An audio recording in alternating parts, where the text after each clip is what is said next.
Shout out sa mga coffee lover! Kung naghahanap po kayo ng dahilan para mag-travel abroad, bakit hindi tuklasin ang isa sa pinakamalaking coffee producers sa mundo? G tayo sa Hanoi, Vietnam, kasama si Ian Cruz.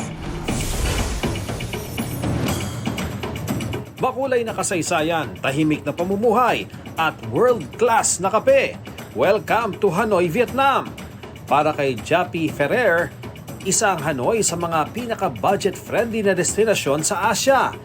Kasama ang kanyang partner, 4 na gabi nilang sinulit ang capital city ng Vietnam. We just wanted a laid-back experience, and I think Hanoi is very perfect siya for a laid-back na travel. Sa Hanoi Old Quarter, matatagpuan ang makikitid na kalye na puno ng tindahan at mga coffee shops mula sa moderno hanggang sa mga old hidden cafes. Nag-day trip din sila sa Ninh Binh.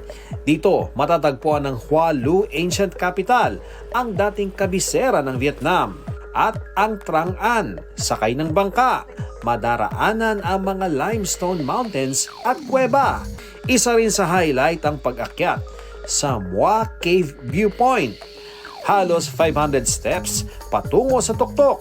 Mas kinilala ni Jappy ang Hanoi sa pamamagitan ng isang tour. Sasakay kami dun sa bus, then kami sa taas, then itutour kami sa landmarks ng Hanoi. I think Hanoi is for those na mahilig mag-travel na chill lang. For those na gusto na meaningful yung experience, like ma-experience yung culture nila. Ian Cruz nagbabalita para sa GMA Integrated News.